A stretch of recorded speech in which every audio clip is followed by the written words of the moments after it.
Bonjour à tous et bienvenue dans Bengue. C'est une édition spéciale que nous vous présentons aujourd'hui car elle est consacrée au premier préfet noir naturalisé français. Né d'un père camerounais et d'une mère capverdienne, Pierre Ngahane est, on peut l'affirmer, l'une des plus belles réussites de la diaspora africaine. C'est ici, Paris-Gare de Lyon, que nous allons prendre le train, direction Digne-les-Bains, pour aller le retrouver.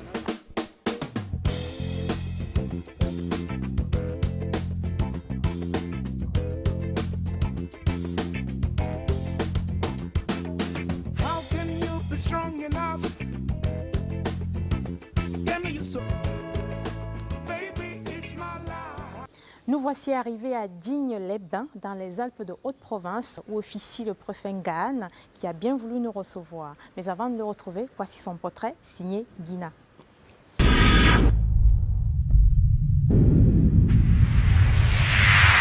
Le pas sûr, l'air décontracté, Pierre Ngahane est l'un des cerveaux de la diaspora africaine et caribéenne. L'économiste français est devenu officiellement préfet territorial des Alpes de Haute-Provence en décembre 2008. Ce qui a suscité des réactions quelque peu hystériques de tous bords relatives à sa couleur de peau. Pierre Ngahane n'est pourtant pas le premier noir à exercer cette fonction en France. Sa promotion n'est pas non plus une surprise, mais l'aboutissement d'un processus bien échelonné. L'événement pour certains est donc la nomination pour la première fois d'un préfet noir naturalisé français. Mais devrait-on parler d'événements dans un pays où Gaston Monnerville, un noir lui aussi, a été élu président du Sénat en 1958 et a occupé ce poste pendant 10 ans? Alors, volonté insidieuse qu'ont certains de susciter l'hostilité de la population ou ignorance totale de l'histoire? Étrange. En tout cas, pour y parvenir, ce fils né d'une union entre un inspecteur d'impôts camerounais et une portugo-capverdienne s'y est pris très tôt. Après des études primaires à l'école du centre de Yaoundé, un collège de la même ville, puis le lycée Dios de Douala où il obtient son baccalauréat D, Pierre Ngahane quitte le Cameroun en 1983 pour l'Université catholique de Lille. Il y obtient un doctorat en sciences de gestion en 1992, 4 ans après avoir opté pour la nationalité française. Très jeune, il accède au poste de responsabilité et devient doyen de la faculté des sciences économiques de 1995 à 2005. L'universitaire s'investit également pour la terre de ses racines à travers l'association Idéal, Initiative pour le développement économique en Afrique, dont il est le président en 1998. Son action suscite l'attention des plus hautes autorités françaises. Le 26 février 2007, Pierre Ngahane est nommé préfet délégué à l'égalité des chances dans les Bouches-du-Rhône. Il est ensuite titularisé préfet territorial le 20 septembre 2008. C'est le 12 novembre suivant qu'il est porté à la tête des Alpes de Haute-Provence, au sud de la France. Le haut fonctionnaire français réside depuis lors avec sa femme et ses 2 enfants à la préfecture de Digne-les-Bains. Ses journées se déroulent au rythme des séances de travaux et de multiples réunions. C'est dans cette salle que le préfet discute avec ses collaborateurs et prend des décisions relatives au fonctionnement de son département. Pour les rendez-vous, il faut passer par l'intermédiaire de M. Sadala, son directeur de cabinet, et Catherine Thiémé, sa secrétaire. Les journées sont souvent prolongées à l'image des soirées électorales. Les entretiens qui s'ensuivent avec les représentants des différentes formations politiques sont plutôt cordiaux et ponctués de sourires éclatants. Le chef du département préside aussi les cérémonies comme celle de ce jour, consacrées aux soldats français et à leurs alliés, morts de 1939 à 1954 lors de la guerre d'Indochine. Occasion pour rendre hommage à tous ceux qui périrent, parmi lesquels plus de 15 000 Africains. Et se souvient du courage de ces hommes. Aujourd'hui, c'est l'ensemble de la communauté nationale qui rend un hommage solennel aux combattants de la guerre d'Indochine. Bien qu'il y ait quelques voix discordantes à son sujet, Pierre Ngahane est perçu comme un homme actif, compétent et convivial. Pratiquant de football et de tennis, ce lecteur d'ouvrages philosophiques fréquente toujours l'Afrique où il a vu le jour il y a 45 ans. Par son action, ce haut fonctionnaire européen aux racines africaines a acquis une réputation bien assise sur le plan international.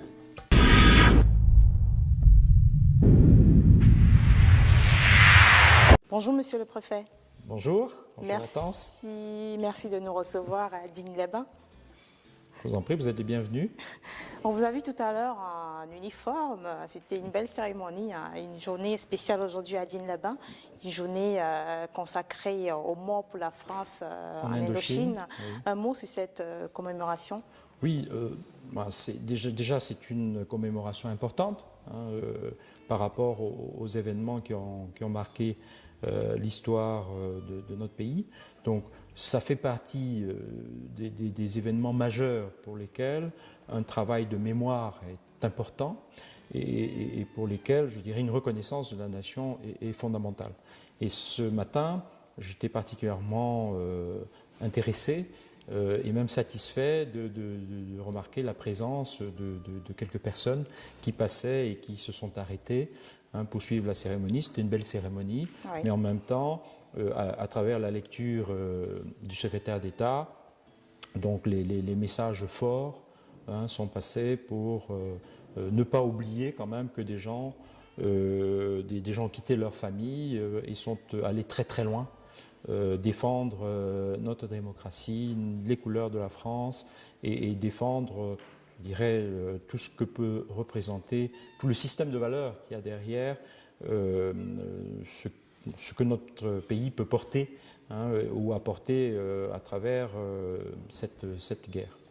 Il y a une polémique qui dure depuis très très longtemps sur la Marseillaise. Tout à l'heure, on a encore entendu des gens qui en parlaient parce que les paroles, selon certaines personnes, sont un peu virulentes. Qu'est-ce que vous en pensez? Est-ce que pensez-vous qu'il faille changer les paroles de la Marseillaise? Moi, je n'ai pas de religion par rapport à ça. Je veux dire, je pense que c'est important que symboliquement, on puisse chanter ou affirmer je dirais les fondamentaux de ce qui a construit ce pays. Il y a toute une histoire derrière la Marseillaise. Maintenant qu'il faille adapter je dirais les paroles au temps dans lequel nous nous trouvons, c'est peut-être opportun, mais je n'ai pas d'avis préconçu là-dessus. Le fait que ce soit chanté, pour moi, est fondamental, parce que ça rappelle quand même des moments importants de la construction de cette République. Revenons sur votre parcours professionnel, monsieur le préfet des Alpes de Haute-Provence. Avant Digne-les-Bains, vous étiez à Lille plus d'une dizaine d'années. C'est à Lille que vous avez obtenu plus de 20 ans. Voilà, oui. C'est à Lille que vous avez obtenu votre doctorat. Vous avez été professeur d'université catholique et vous avez été président de l'association Idéal à Lille toujours. Est-ce que l'enseignement vous manque à la ville de Lille? Alors, c'est vrai, je suis arrivé dans le Nord en 1983 pour y faire mes études en provenance du Cameroun. J'arrivais, je venais fraîchement d'avoir mon baccalauréat que j'ai obtenu au lycée Josse de Douala, voilà. Et donc je suis arrivé à Lille où mes frères et sœurs y étaient déjà aussi depuis quelques années, puisqu'on est presque tous passés par Lille. C'est vrai que j'ai fait toutes mes études à Lille, j'ai été intégré complètement dans la société lilloise. Dans tous les cas, moi, je me sens pleinement lillois. Je pense que c'est à Lille que j'ai passé le plus clair de mon temps. La plus grande partie de ma vie s'est passée à Lille. J'ai été très engagé. Parce qu'on constate que vous avez toujours occupé des postes de responsabilité. Et selon votre père, le prénom Pierre, il est pour quelque chose. Mon père avait poussé jusqu'à me donner un prénom composé, puisque c'est Pierre de l'Autorité qu'il m'avait donné. Je n'ai retenu que Pierre. Donc il a bien vu alors. Non, attendez, je pense que tout dépend du tempérament des uns et des autres. Moi, c'est vrai que je m'ennuie vite quelque part, donc pour ne pas m'ennuyer, c'est vrai que je fais plein de choses en même temps. J'ai eu cette habitude quand j'étais universitaire. Quand j'étais universitaire, j'étais dans 3 ou 4 choses en même temps. J'étais au conseil d'administration d'une banque mutualiste, j'étais même au conseil fédéral de la banque, j'étais président de l'association des doyens des universités, des doyens des facultés des universités catholiques. Je faisais 3 ou 4 choses en même temps. Le fait de donner beaucoup fait qu'en retour, on a souvent une récompense, un juste retour des choses.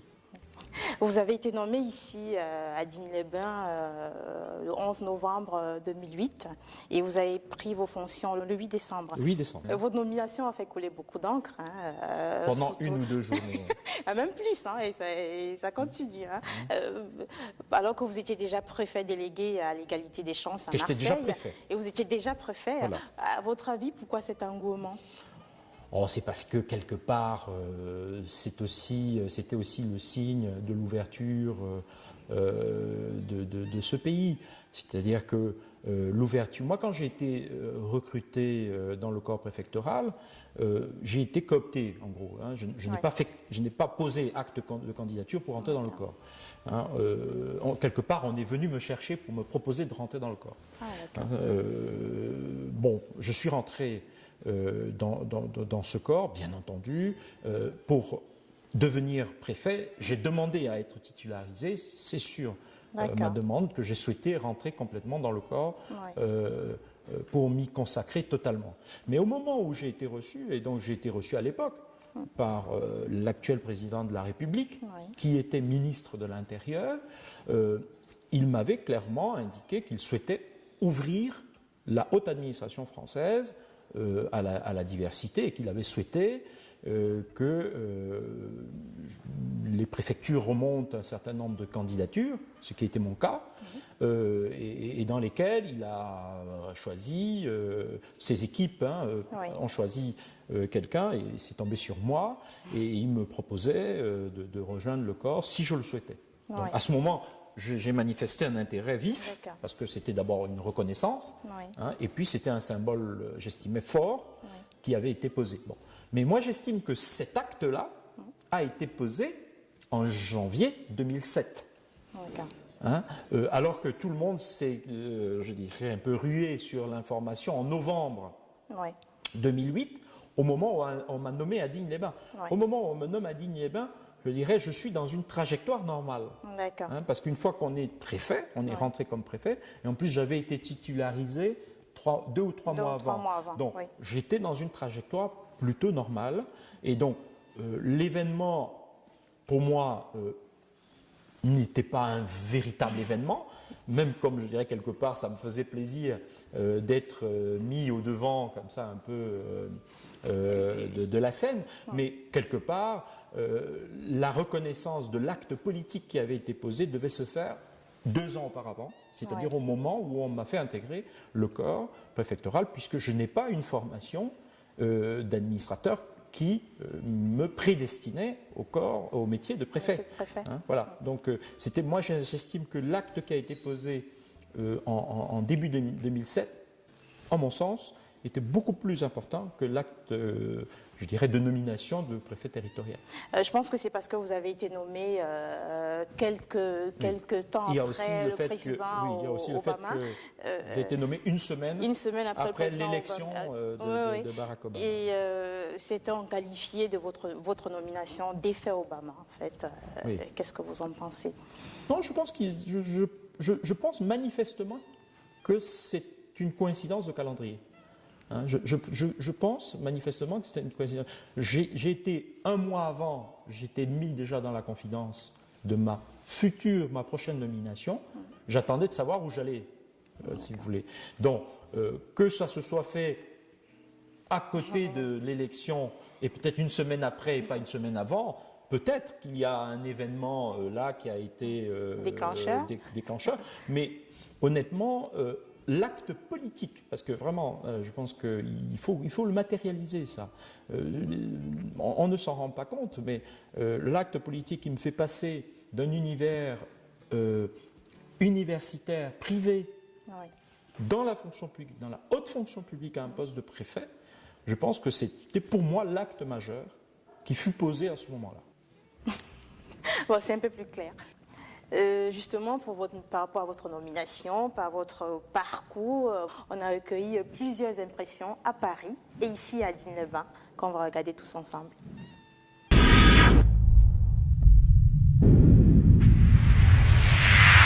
Que pensez-vous de la nomination d'un préfet d'origine africaine en France? S'il est français, il est comme tous les Français, il a le droit d'être préfet. S'il a les compétences, il a l'expérience pour ça, quelle que soit sa couleur ou son origine. Voilà, c'est tout ce que je pense, quel que soit Après, la personne, il faut qu'elle fasse ses preuves comme tout le monde. Je pense que c'est une bonne chose. On n'en voit pas tous les jours, surtout. Je pense que c'est une excellente chose. Ça aurait dû arriver beaucoup plus tôt. Bon, on a suffisamment attendu. Maintenant, les choses évoluent. C'est heureux que ça puisse évoluer. Donc, je pense que ça va se poursuivre. On a enfin constaté dans ce pays qu'il y avait un certain nombre de gens de qualité et qu'il fallait qu'ils occupent les postes en rapport avec leurs compétences. Et puis ça permettra, puisque nous sommes dans une France diverse, ça permettra qu'au niveau des responsabilités, qu'il y ait aussi des représentants de cette France diverse. C'est une bonne chose. Pour Digne-les-Bains, comme pour n'importe quelle préfecture, de toute façon, ce qui importe, c'est un préfet qui soit impliqué dans le développement local et, comme on dit, dans le respect des valeurs de la République. Donc, a priori, je suis tout à fait favorable à ce type de nomination. Message, pourriez-vous lui demander de passer pour vous? Spécialement, donc, je lui souhaite la bienvenue et j'espère qu'il aura une opinion positive de son environnement, aussi bien social, économique que naturel. Et comment ça se passe avec le préfet Ngahane? Très très bien, c'est un homme charmant qui me laisse beaucoup d'initiatives, donc et vraiment tout se passe très très bien, très bien.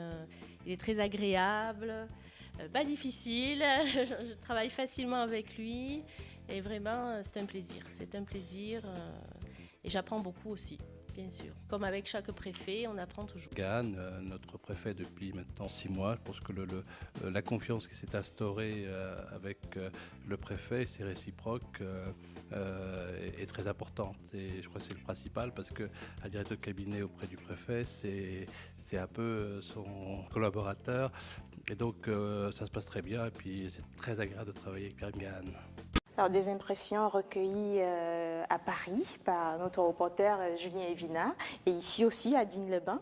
Je commencerai déjà par transmettre toute mon amitié à Julien Evina, que j'ai connu aussi à Lille, oui. Sur les colloques idéal. Je suis agréablement surpris de la réaction des personnes interrogées qui disent deux choses. D'abord, c'est un préfet comme tout le monde et c'est important.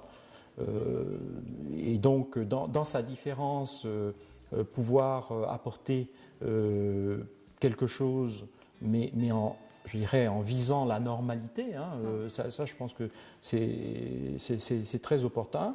Et puis le deuxième message, si vous avez bien remarqué, tout le monde dit dans le respect des règles, des valeurs de la République. Les gens sont très attachés à ce respect des valeurs républicaines, de ce qui fait la force d'une démocratie comme la nôtre. Et je pense que ce message, je l'ai bien entendu. Donc, quelque part, je suis même rassuré par rapport à ces différents messages.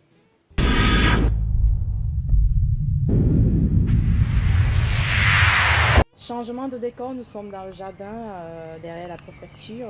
On sait que plusieurs autorités font souvent face à des menaces. Est-ce que c'est le cas en ce qui vous concerne? Non, très honnêtement, non. Je pense qu'on n'est pas dans ce contexte-là. Non, je n'ai jamais eu à ressentir ça. C'est une bonne chose alors, c'est bien Digne-les-Bains. Ah non, c'est extrêmement agréable de travailler à Digne-les-Bains, de travailler dans ce département. Alors bien que vous soyez nommé préfet des Alpes de Haute-Provence, on constate que la diversité n'est pas assez représentée comme en Angleterre ou aux États-Unis. Que pensez-vous qu'on puisse faire pour y remédier en France? Je trouve déjà qu'on est sur le chemin. Donc il y a quelques signes importants qui ont été posés au niveau politique. Dans les différents gouvernements, on a vu apparaître l'une ou l'autre personne issue de la diversité, avec, je dirais, le gouvernement actuel, on a une présence encore plus affirmée. Et puis dans la haute fonction publique, il y a un engagement politique d'aller encore un peu plus loin. J'estime qu'on est sur le chemin. Et que pensez-vous du système de quotas? Moi, je suis contre le système de quotas. Je pense qu'il faut, par des actes politiques, marquer des avancées fortes, c'est-à-dire donner l'opportunité de faire des rattrapages. Donc ça, je dirais, c'est parfaitement en cohérence avec ce qui me semble être opportun de faire. Hein, à certains moments, il faut donner des coups de pouce à ceux qui sont partis avec une dotation plus faible, de les pousser, mais surtout par rapport à leur potentiel et par rapport aux compétences qu'ils peuvent affirmer. Partir sur un principe où on dit il faut 2 pour 1 ou 2 pour 10, je pense que c'est un système qui, à très court terme, peut être efficace, mais à moyen terme et à long terme, trouvera forcément très vite ses limites. Nous allons marquer une petite pause musicale. Oui. Je suppose que Monsieur le Préfet, en dehors de son programme, son planning très chargé, sauf quand même des petites détentes. Quels sont vos loisirs? Alors, écoutez, de temps en temps, j'en ai plus beaucoup. Quand j'étais à Lille, je jouais un peu au football avec mes amis le samedi. Je faisais un peu plus de sport qu'aujourd'hui. En tout cas, ça se voit sur moi. Mes distractions restent les mêmes, j'écoute la musique un peu comme tout le monde. Je n'ai pas une musique particulière que j'adore, j'écoute tout moi. Je dirais depuis les musiques africaines en passant par la musique française, la musique internationale, la soul music, le jazz, la musique classique. Je vais un peu à l'opéra comme tout le monde, qui aime l'opéra, je veux dire, pas tout le monde qui aime l'opéra. Je dirais, je n'ai pas pris l'habitude de rester figé sur un type de musique ou un type d'activité. Je fais un peu de ping-pong, je fais un peu de tennis. Voilà, je fais un peu de tout. C'est comme ça que j'arrive à, je dirais, à partager mon temps. Et la lecture, quel est votre livre de chevet actuellement? Alors, pour l'instant, je suis en train de terminer, je dois être presque à l'avant-dernier chapitre d'un autre monde. Le titre du livre, c'est Un autre monde de Stiglitz, hein, qui a écrit sur un peu le système. Mes lectures, en principe, tournent autour des thématiques, un peu de la mutation de notre monde, et puis sur les questions philosophiques. Hein, c'est vrai que je m'intéresse aussi à l'approche philosophique que l'on a de l'évolution de notre société. Hein, c'est peut-être les champs sur lesquels je suis un peu plus averti et sur lesquels je lis un peu. Donc, Un autre monde de Stiglitz, Joseph Stiglitz. D'accord. Nous avons choisi un clip pour vous. C'est Mewe qui chante la musique traditionnelle de l'Ouest Cameroun, dont vous êtes originaire. Le titre, Bamileke Power.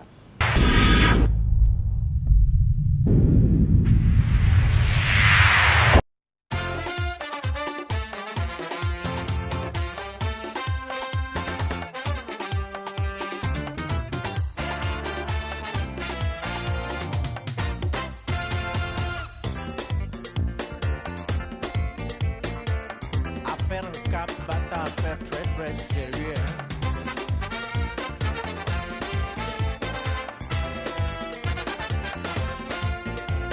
Mingle Cameroun, y'a ma fête.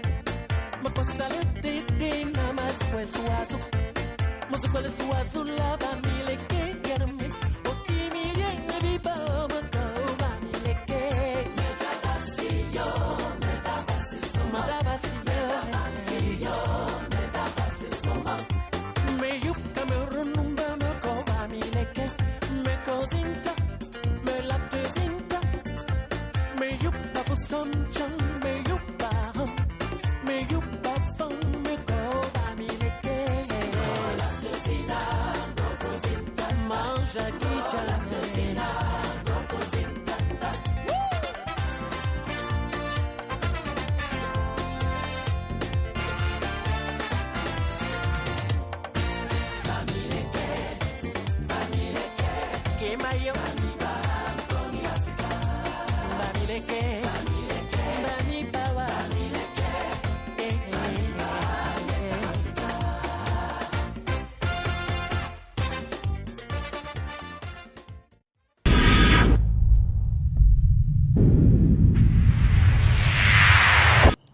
Bamileke Power, un beau clip tourné dans l'ouest du Cameroun. Vous êtes né au Congo d'un père camerounais et d'une mère capverdienne. Est-ce que vous avez pensé, est-ce que vous êtes de temps en temps retourné dans ces trois pays? Je veux dire oui, le oui. Cameroun, Cameroun, le Cap-Vert, le Congo. Oui, oui. Très récemment, j'ai fait les 3 pays en même temps, hein, le Cap-Vert, le Congo-Brazzaville, Congo-Brazzaville, Pointe-Noire, hein, je suis né à Pointe-Noire, hein, et bien sûr les îles du Cap-Vert, hein, puisque ma maman était métissée d'un père plutôt d'ascendance portugaise, hein, et ma grand-mère maternelle plutôt de Santa Catarina, hein, une des 10 îles du Cap-Vert qui est l'île de la capitale. Ah, vous êtes un mélange de... Voilà, je suis un mélange de toutes ces cultures, et c'est ce qui fait peut-être aussi ma propre, je dirais,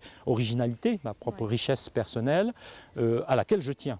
Hein, je tiens beaucoup à ma diversité culturelle. J'estime que c'est dans ce mélange que l'on crée, que l'on apporte, mais bien entendu en ayant un profond respect pour ce vers quoi on va,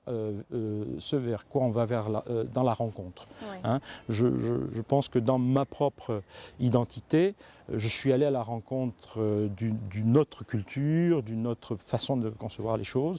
Dans le profond respect de ça, je dirais, je me suis glissé dedans, hein, pour construire ma propre personnalité et pour trouver mon chemin, mon propre chemin. Et j'estime que ça se passe plutôt bien.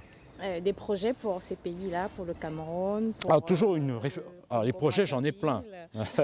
Les projets, j'en ai plein, mais c'est toujours la réflexion. Hein, moi, quand on s'est connus, quand vous veniez à Lille, voilà, quand vous veniez sur nos colloques, ma réflexion était vis-à-vis de l'Afrique, en disant l'Afrique doit se donner les moyens de retrouver sa place, sa légitime place dans, je dirais, la mondialisation, dans le concert des nations, dans la mondialisation, parce que le monde change et qu'il faut que l'Afrique, je dirais, se donne les moyens de s'accrocher au train de cette mondialisation, en prenant toute sa place. Donc la préoccupation que j'ai, c'est vrai, c'est de voir que demain, dans quelques années, dans 20 ans, l'Afrique qui représentera en 2050 2 milliards d'habitants, hein, ma préoccupation, c'est que cette Afrique-là, à côté de l'Europe, à côté des États-Unis, à côté de l'Asie, hein, puisse trouver toute sa place pour que notre monde fonctionne mieux globalement.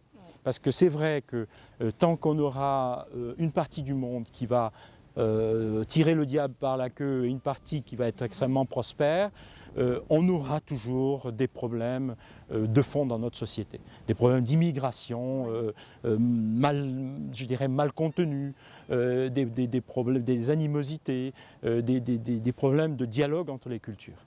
Et je crois que l'une des façons de résoudre ça globalement, c'est que quelque part chacun s'y retrouve. Parce qu'on peut construire un monde où chacun s'y retrouve. Moi je suis convaincu. Monsieur le préfet, nous allons par le rituel de l'émission Benguer terminer avec un message en langue maternelle de votre part. Peut-être malheureusement, je ne suis pas à l'aise dans ma langue maternelle. Moi, je ne la connais même pas vraiment.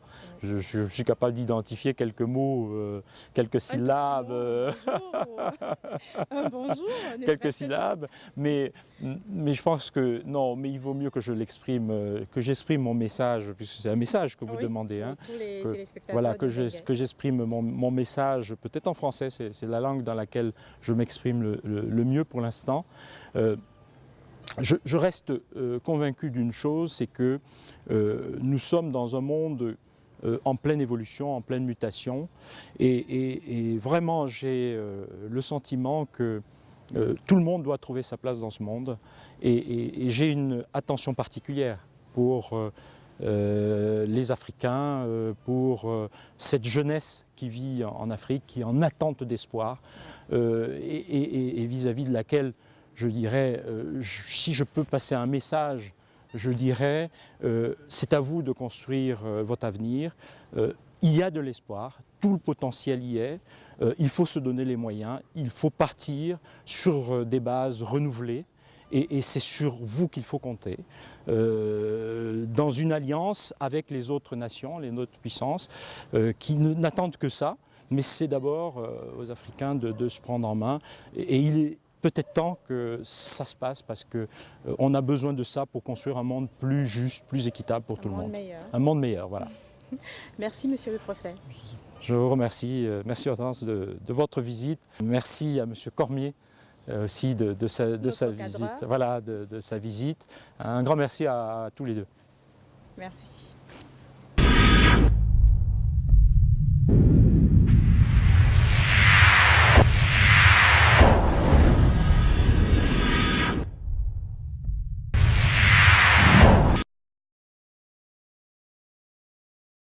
Énergique et visiblement décidée, Feriel Begaez-Guini est l'une des têtes pensantes de la diaspora africaine.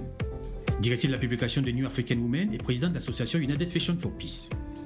L'économie, la santé, le tourisme et la mode sont au centre des préoccupations d'un bon nombre de collaboratrices et collaborateurs qui l'entourent. C'est donc à travers plusieurs activités que Feriel Begaez-Guini met en lumière les personnes actives aux racines africaines.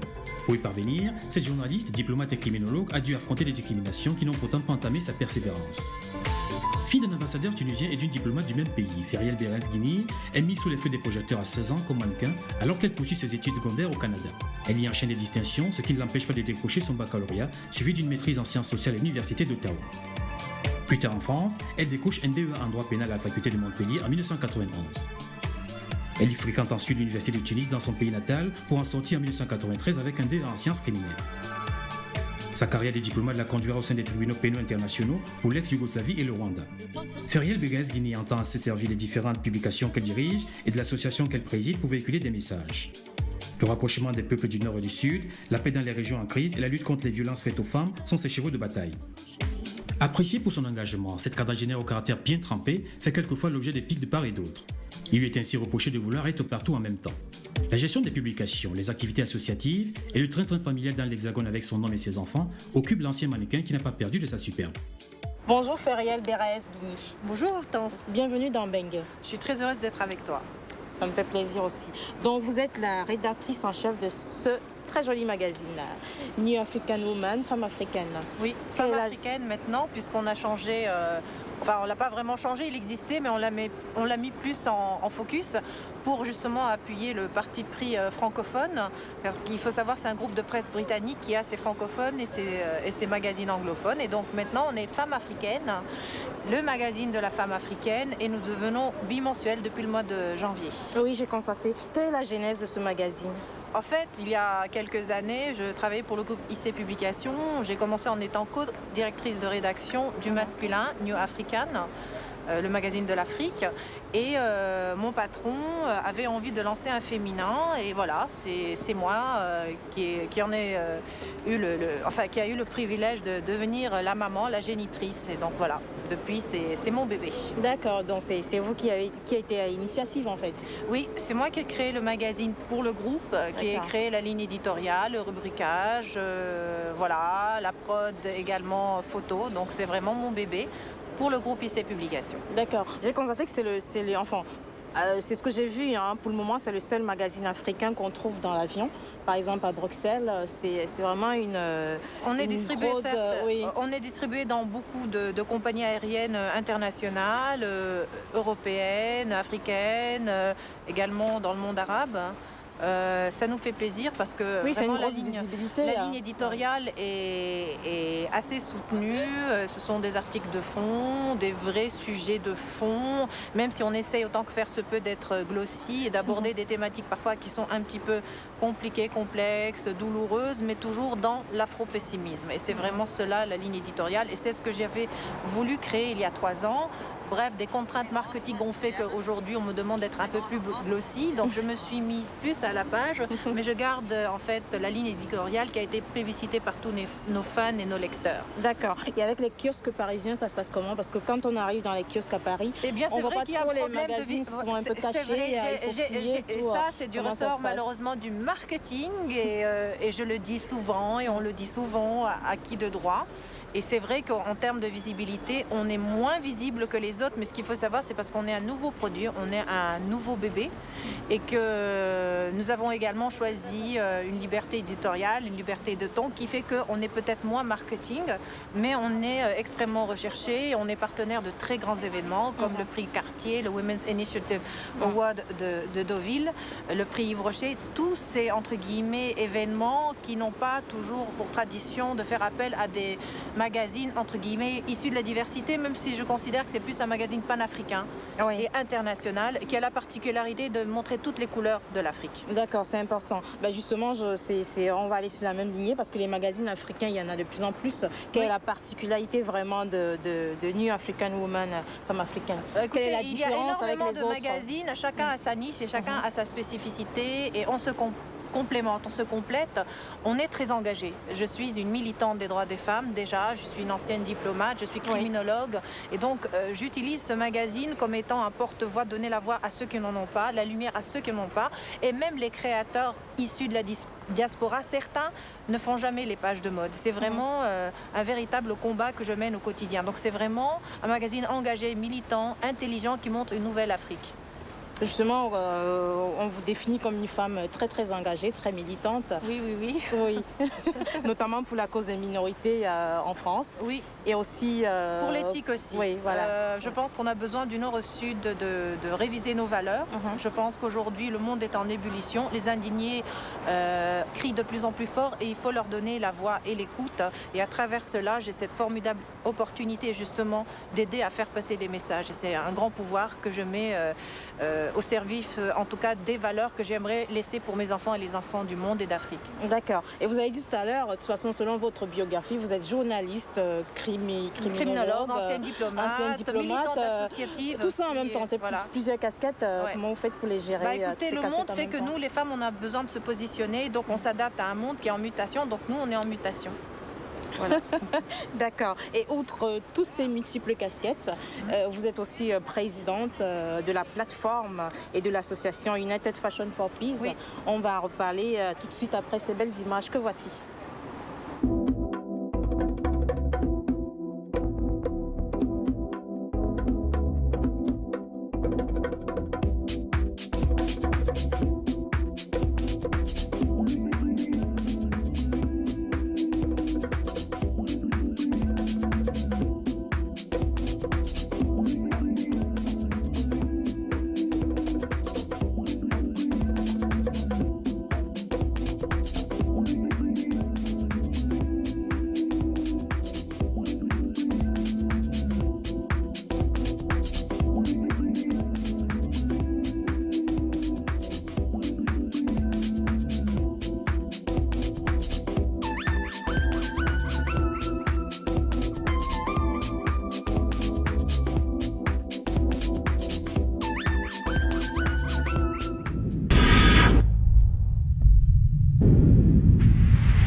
Voilà, après ces belles images de United Fashion for Peace, nous sommes avec la team Feriel. Une partie de la team. Je vous laisse présenter vos collaboratrices.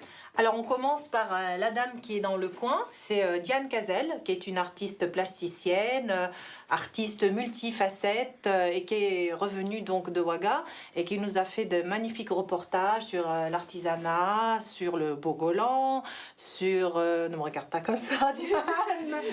Sur toutes ces choses extraordinaires, sur des associations que vous allez prochainement découvrir sur le nouveau webzine de United Fashion for Peace. Donc webzine.unitedfashionforpeace.com. Donc vous allez voir les pérégrinations de notre artiste. Ok. Et à ma droite Souna, donc Souna Ahmed, qui porte ces magnifiques bijoux. D'ailleurs, j'en porte moi aussi. D'accord. Qui est en fait... L'exemple est là? Oui, Okay. et là aussi. Donc, elle est la styliste en bijoux pour la plateforme et également la styliste pour les photos, pour les podiums et les artistes à part entière avec sa marque Souna Moya. Et elle vient de... Elle vient de partout. De partout. En fait, comme notre plateforme qui est ouverte au monde, c'est United, donc c'est universel, avec une grande sensibilité pour le Sud. Parce que c'est là, je pense qu'il y a énormément de choses à faire, notamment dans le développement durable et dans l'éthique. Mais elle s'exprime plus en anglais. How are you? I'm very well. Just a little bit hot in the studio. But you were enough. Welcome. It was worse. Welcome. Et à votre gauche? Alors Cathy, qui est le membre silencieux du groupe, mais c'est aussi le membre le plus actif. Alors elle, c'est notre directrice cosmétique, make-up, mise en beauté. D'ailleurs, elle a dernièrement maquillé pour un spectacle La Dame du Lac, c'est ça, à l'Opéra Garnier. Donc, elle fait aussi le make-up pour pas mal d'émissions. On ne parlera pas des émissions pour pas faire de publicité. Okay. Elle vient d'Iran, donc c'est une femme engagée comme nous, qui a une histoire personnelle, et c'est surtout une artiste et une sœur. Ok, mais entourée de femmes très très engagées, ça fait plaisir. Comment est née l'idée de création de cette association? Aïe, en fait, c'est né suite à un moment de désespoir, de frustration. C'était le printemps arabe. Ça a commencé avec mon pays d'origine, la Tunisie. Quand j'ai vu tous ces jeunes et ces femmes qui mouraient, j'avais envie de faire quelque chose. Et après, il y a eu un autre élément catalyseur, c'est en fait le massacre en Côte d'Ivoire des femmes dans le marché. Et donc, j'étais tellement en souffrance et super frustrée en me disant, j'ai créé un think tank à travers mon journal pour essayer de sensibiliser sur ces thématiques douloureuses. Ça suffit pas. Il faut vraiment créer une initiative parce qu'aujourd'hui, les femmes au nord comme au sud, on a besoin de nous positionner parce que le monde est en ébullition et il n'est pas très paritaire. Et donc, cette plateforme, justement, est une opportunité de faire passer des messages à travers des programmations basées sur la culture, l'artisanat, la mode. Faire rêver les gens. Vous avez choisi la mode. Pourquoi vous avez choisi la mode? Parce que vous êtes une ancienne, ancien mannequin par ou bien pitié, surtout, c'est un truc qui me colle à la peau. D'ailleurs, ça m'a pourquoi ce choix à la mode? Parce que quelque part, c'est quelque chose que j'aime. Moi, je suis une amoureuse du beau, mais surtout de l'éthique et de l'humain. Et je voulais justement montrer que la mode n'est pas ce qu'on pense, c'est pas nécessairement l'industrie, le tout consommé, le fast consuming, le jetable. C'est également le développement durable. Et donc, à travers justement la mode, je mets en avant des créateurs éthiques qui sont dans l'éthique et qui ont choisi un créneau qui est pas facile du tout, puisqu'on a plutôt toujours ce complexe vis-à-vis des marques. Et donc, ceux qui sont assez courageux pour s'engager dans l'éthique, il faut les mettre en avant. Et cette plateforme, et justement, aussi... comme vous le dites, je reprends vos mots. La mode n'est pas qu'un art, mais une forme d'interrogation pour éveiller les consciences. Oui, wow. oui. En d'autres termes. En fait, je pense que la mode, c'est révélateur des mutations des sociétés, c'est l'identité, c'est le patrimoine, c'est pourquoi aujourd'hui on est en mini, demain on est en super long, pourquoi est-ce qu'on retourne au vintage, est-ce que le passé, on a encore envie de tirer des choses, est-ce que le futur n'est pas assez intéressant. Donc ce sont des positionnements. On dit l'habit fait le moine, nous on pense que l'habit fait le moine, mais doit amener les bonnes interrogations. D'accord.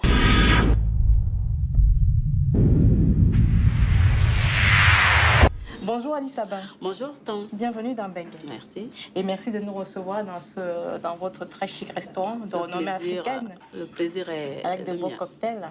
Je vais boire tout de suite. Goûtons. Alors? Très bon, jus de goyave. Parfait. Super bon. Donc vous êtes la directrice de ce lieu, le Masai Mara.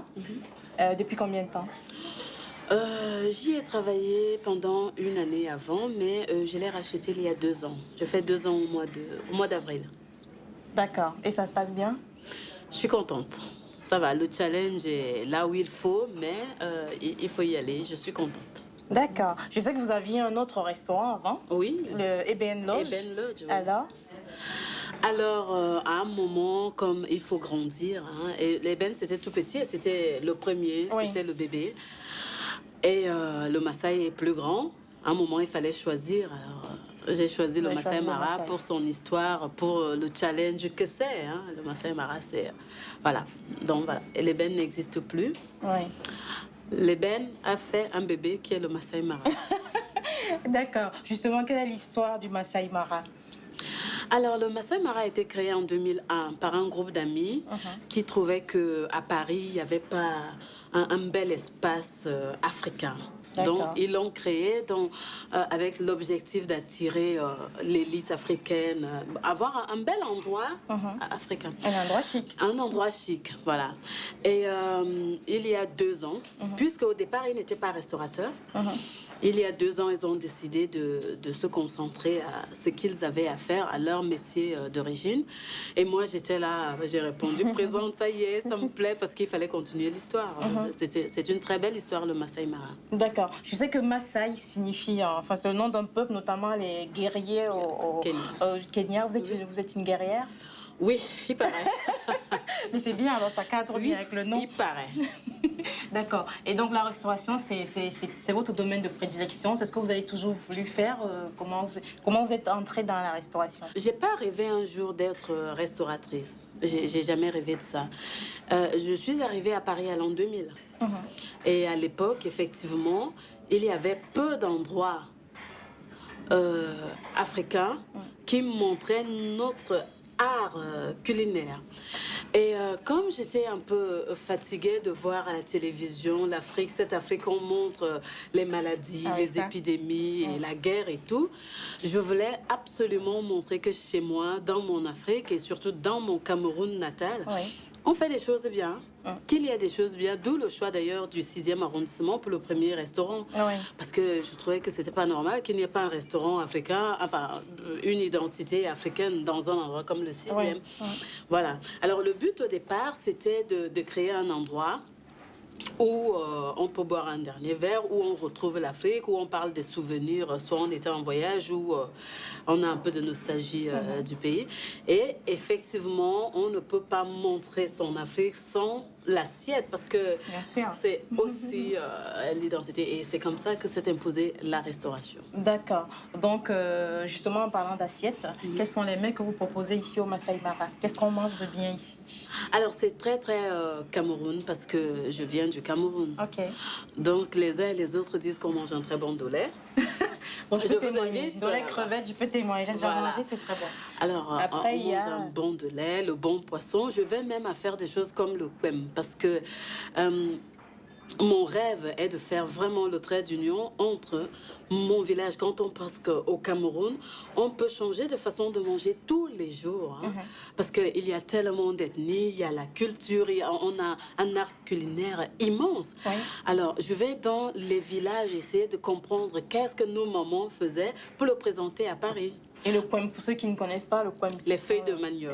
Les feuilles de manioc travaillées avec, enfin, à sa sauce. Il y en a qui font salé et d'autres pas salé. Quand j'étais petite, je ne pouvais pas manger le kwem sans sel, mais maintenant, je le cherche. D'accord. Ceux qui ne connaissent pas le restaurant, comment vous pouvez leur garantir, surtout côté hygiénique? Parce que certaines sont souvent susceptibles à ce niveau-là. Quelles sont vos garanties pour le Masai Mara? Alors, moi, je ne fais pas la restauration pour nourrir les gens. Pour moi, c'est un peu un combat de dire que chez moi, en Afrique, on peut avoir des endroits bien, enfin, même pas qu'on peut, c'est normal de travailler avec des nappes propres, avec des couverts propres. Je voudrais que ma fille, demain, si elle veut ouvrir un restaurant à Paris, qu'elle n'ait plus à subir ce que moi j'ai subi. C'est-à-dire la cuisine africaine à Paris souffre de beaucoup de maux. C'est-à-dire elle est grasse, elle est sale, elle est lourde, elle est ci, elle est ça, alors que ça n'a rien à voir. Donc c'est vraiment au départ un combat de montrer à Paris, de montrer à ceux qui ne connaissent pas mon Cameroun, mon Afrique, que nous sommes des gens simples et qui travaillons normalement. Donc à ce niveau, les gens ont juste à venir et il n'y a même pas à leur prouver que c'est pas propre, parce que pour moi, c'est naturel. D'accord. Un message aux téléspectateurs pour les rassurer. Venez voir. Venez voir et voilà. Ok, on va faire un peu le tour. D'accord. Oui. Donc, quelle est votre clientèle ici au Masai Mara? La clientèle au Masai Mara est très... nous sommes maintenant dans le métissage. C'est-à-dire le Français qui n'a pas connu l'Afrique se sent très bien au Masai Mara. Et le Camerounais se sent très bien au Masai Mara. Enfin, l'Africain, tout le monde se sent bien au Masai Mara. Donc, c'est vraiment très mixte. Et l'objectif aussi, c'est ça, c'est que ça ne soit pas un endroit fermé pour une certaine culture. Non, nous sommes à Paris, d'origine différente, et nous cohabitons, nous sommes ensemble, et c'est une richesse de voir ce qu'on fait à Paris et de mélanger avec ce... Voilà, donc la clientèle est vraiment très métissée, très mixte. On voit le beau décor, de jolis tableaux. Ils sont de qui? Anna Joffo, c'est une jeune artiste française qui apparemment a quelque chose d'africain dans l'âme. Voilà. Anna Joffo, elle est très très blonde, hein, mais ce tableau se trouve très bien au Masai Mara. D'accord. Parce que le Masai Mara fait également des expositions. Il y a beaucoup de culture. C'est la plateforme vraiment culturelle. Mais de tous les arts. Ça va des défilés de mode au vernissage, par exemple, aux dédicaces de livres, aux danses, enfin voilà. Ok. Et c'est vous-même qui cuisinez? Parce que je vous ai souvent vu servir un petit peu. Vous servez, vous êtes la directrice, vous servez, et c'est vous-même aussi qui cuisinez? Je cuisine quand c'est nécessaire. D'accord. Je pense qu'en France, vraiment, être chef d'entreprise veut dire travailler beaucoup. Donc, moi, je fais tout. Je fais la cuisine, même si j'ai quand même 3 cuisiniers. Je fais le service, même s'il y a des serveuses, parce que l'objectif est de satisfaire le client. Donc, je ne peux pas rester quelque part assise en me disant c'est le boulot d'une serveuse quand je vois que ça ne va pas bien à une table. Donc, vraiment, je suis partout. D'accord. Je travaille, je fais partout. Alors, Alice Sabin, très bon cocktail. Merci. Alors, on va rappeler ce que vous proposez ici pour ceux qui veulent venir. Venez manger ici le bon poisson braisé, un capitaine braisé, mariné, braisé, voilà, un bon de lait, même le bongo chobi pour ceux qui ne connaissent pas cette sauce toute noire, mais qu'est-ce que c'est bon. Alors venez et il y aura toujours le sourire jusque-là, les filles sont sympas, il y a la musique, enfin voilà. D'accord, ok. Et il y a aussi des spectacles ici, des défilés de mode? Des défilés de mode, des expositions, des vernissages, des dédicaces de livres. L'art vit au Masai Mara et l'art faire vivre le Masai Mara. D'accord, ok. On va se dire au revoir en beauté avec un message en votre langue maternelle. Ça, bon, alors... Qui est d'abord la langue, c'est... Ewondo. Ewondo, d'accord. Je suis une fille Ewondo. Du Cameroun. Bien sûr. Ma Carmine, Mbambakiri, Mbambongore, selon les hommes, ils vont menino et nous ambabalemina. Voilà. Qui signifie bonjour ou bonsoir, où que vous soyez, et que la paix du Seigneur soit avec vous. Merci Alice Sabin. Merci Hortense.